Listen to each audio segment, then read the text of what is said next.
Dice la palabra de Dios en 2 de Corintios capítulo 6, versículo 14. No os unáis en yugo desigual con los incrédulos, porque ¿qué compañerismo tiene la justicia con la injusticia? ¿Y qué comunión la luz con las tinieblas? Hoy es triste ver que hermanos en la fe, creyentes en Cristo, que siguen este camino hermoso de salvación, de bendición y vida eterna, han mirado al lado y han comenzado a mirar hacia las tinieblas para tener de pronto alguna relación de matrimonio con una persona incrédula. Muchas veces encontramos que el hermano o la hermana dice: yo voy a convencer a ese muchacho, porque este muchacho conoce de Dios, también ama a Dios, cree en Dios y seguramente él un día también será de la iglesia.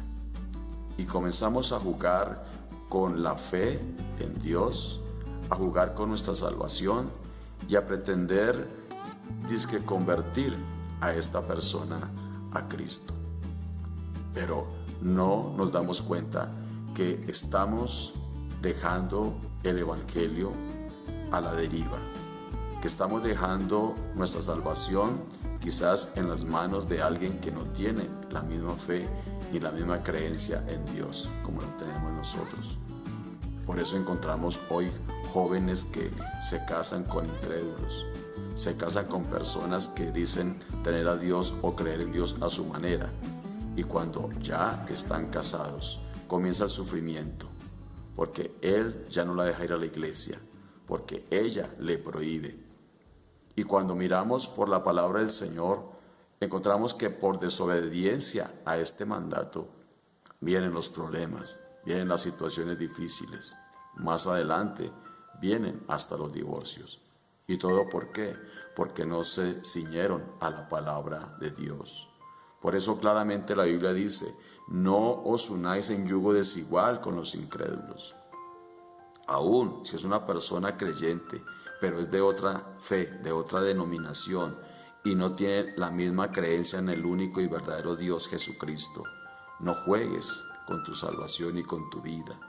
No pretendas ir a convertir a esa persona, porque seguramente vas a tener tropiezos, y muchas veces te terminas saliendo de la iglesia, y el enemigo te va ganando terreno, porque muchas veces, porque la esposa o el esposo incrédulo, por simplemente que no vayas a la iglesia, tú no vas por agradarla a ella o agradarle a él, y te apartas del amor de Jesucristo, y te apartas de esa salvación tan grande, y por eso hoy vemos hogares destruidos, porque un día estuvieron en el Señor, pero en cambio de buscar a una mujer creyente en su fe en la iglesia, miraron hacia afuera, miraron hacia las tinieblas, y el enemigo les tenía allí la trampa. En Génesis capítulo 24, versículo 1 en adelante, tenemos un ejemplo muy hermoso de lo que verdaderamente como hijos de Dios debemos hacer. Era Abraham ya viejo y bien avanzado en años, y Jehová había bendecido a Abraham en todo.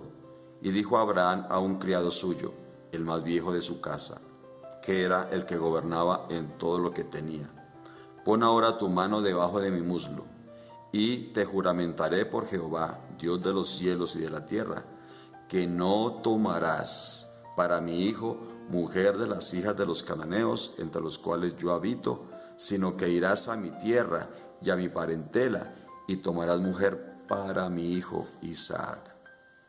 Qué buen ejemplo. Abraham buscó a su siervo para que le fuera y le trajera una esposa para su hijo, pero de los suyos, de su propia parentela, no del lugar donde habitaba, no de las personas que estaban alrededor, pero que tenían otras costumbres y otras creencias. Por eso los cristianos no buscamos en el mundo, buscamos en la iglesia, donde están los salvos, donde están los redimidos, donde estamos todos los que hemos creído en el verdadero y único Dios, nuestro Señor Jesucristo. Por eso, joven, señorita, ¿por qué no buscas una esposa en el temor de Dios de rodillas, clamándole a nuestro Dios, a nuestro Padre Celestial, que te dé un esposo, una esposa, pero de ahí, de la familia en Cristo, de la familia en la fe, hijos del único y verdadero Dios. No mires hacia afuera, porque ninguna comunión hay entre la luz que es Cristo y que tienes tú en tu corazón con las tinieblas afuera. Afuera hay mucho bonito, afuera hay cosas bien bonitas para el ojo, afuera hay muchas palabras bonitas para el oído, afuera hay muchas cosas que son tentación, pero si tú permites que el mundo se meta en tu corazón o tú permites que tus ojos miren al mundo, te vas a contaminar con el mundo y vas a terminar afuera en el mundo sin Cristo. Y después de que estés afuera, será más difícil volver a los caminos del Señor. ¿Por qué no guardas tu alma, tu vida, y esperas en el Señor, que Dios te dé una esposa temerosa también de Él, un esposo también temeroso de Jesús? Y encontrarás entonces la verdadera familia, una familia temerosa, la cual cada día van a los cultos, la cual cada día se arrodillan a orar, la cual cada día ayunan en pro de una petición, la cual cada día le cantan y le adoran al Señor. Y lo más glorioso, que como esposos puedan servirle al Señor, predicando su palabra, sirviendo en el altar, sirviendo en la iglesia, siendo útiles en la obra del Señor y, ¿por qué no?, siendo llamados al santo ministerio. Pero eso lo logras si sigues y permaneces en Jesús, le pides a Jesús tu esposa, tu esposo, y Dios te lo concederá, para que no sufras como muchos que han mirado al mundo y hoy ya no están con nosotros. Hermano, hermana, joven, señorita, busca a tu esposa en la iglesia, en oración y bajo la dirección de nuestro gran Dios y Salvador Jesucristo.